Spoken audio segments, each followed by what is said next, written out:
మా కొద్ది తెల్లదొరతనము. స్వాతంత్రోద్యమంలో మా కొద్దీ తెల్లదొరతనం అంటూ తన పాటలతో ప్రజలను ఉర్రూతలూగించి స్వాతంత్ర పోరాటం వైపు జనాలను మళ్లించిన జాతీయ కవి శ్రీ గరిమెళ్ళ సత్యనారాయణ గారు. దురదృష్టవశాత్తు నేటి యువతకు అసలు పరిచయం లేని పేరు. ఈయన మన సిక్కోలు వాసి అవడం మనం గర్వించదగ్గ విషయం.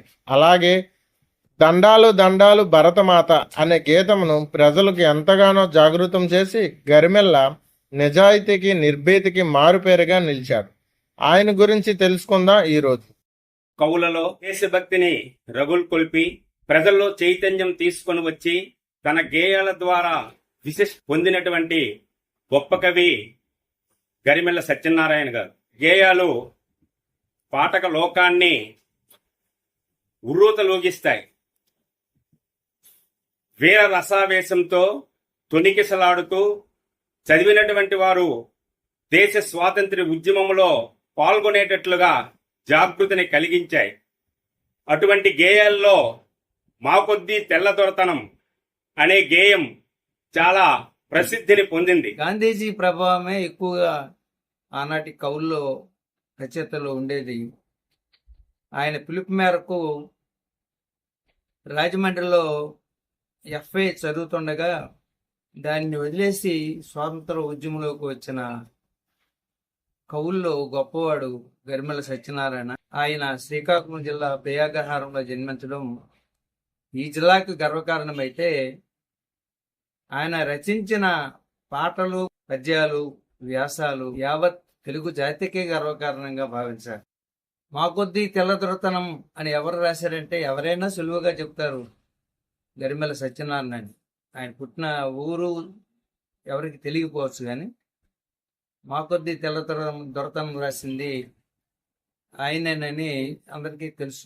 ఆ కాలంలో ఒక పాట పాడినందుకు, ఒక పాట రాసినందుకు దేశద్రోహం నేరం కింద జైలు శిక్ష అనుభవించిన తొలి కవి, తొలి గాయకుడు గరిమెళ్ళ సత్యనారాయణ.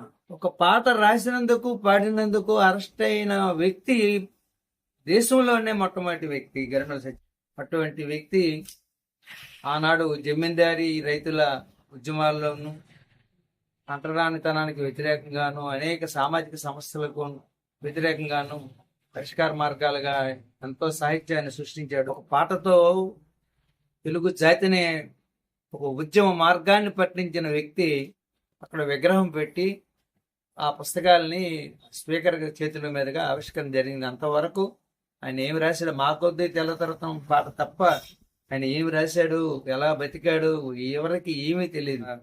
కవి ఎప్పుడు దార్శనికుడు, భవిష్యత్తును కూడా దృష్టిలో పెట్టుకొని ఆయన రాసిన పాటలు.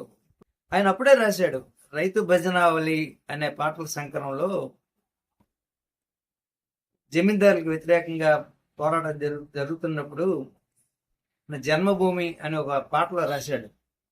పెద్దలకు లాభాలు బ్యాంకుల నిండా, పేదలకు దుఃఖాలు హృదయాల నిండా, సైన్యాల వారినెప్పుడు రక్షించవలన, కార్మికుల కర్షకులను శిక్షించవలన అని రాశాడు.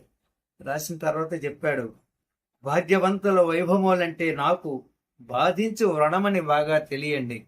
కర్షకులు కార్మికులు కలవండి వేగ, వార్షికోత్సవములు జరపండి వేగ, ఆనందమున నన్ను అలరించేవారు మీరలే మీరలే మేలుకొనులెంక అని ఆయన పరోక్షంగా కార్ల్ మార్క్స్ సిద్ధాంత సారాన్ని పరోక్షంగా చెప్పాడు. కార్మికులు కర్షకులు ఐక్య ఉద్యమాలు అవసరం, శ్రమజీవుల ఐక్యత అవసరం అనేది ఆనాడే చెప్పాడు. బ్యాంకుల్లో జరిగిన మోసాల గురించి కూడా ఆనాడే చెప్పాడు.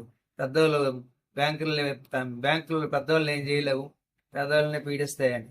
అట్లాంటి దార్శనికుడు. ఆయనకు ఎన్జి రంగా గారు జాతీయ గేయ కవిత సార్వభౌముడు అని బిరుదు కూడా ఇచ్చారు.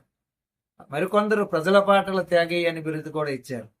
అటువంటి మహానుభావుడి స్మృతులను రాష్ట్ర ప్రభుత్వమే అధికారికంగా ఆయన జయంతిని అధికారికంగా కార్యక్రమాలు రాష్ట్రమంతా నిర్వహిస్తే ఆయన జీవితము, ఆయన సాహిత్యము భావితరాలకి గొప్ప సందేశాలుగా అది నిలిచిపోతాయని రాష్ట్ర వర్కింగ్ జర్నలిస్ట్ యూనియన్ తరఫున, అలాగే అభ్యుదయ రచయితల సంఘం తరఫున నేను ప్రభుత్వాన్ని కోరుతున్నాను.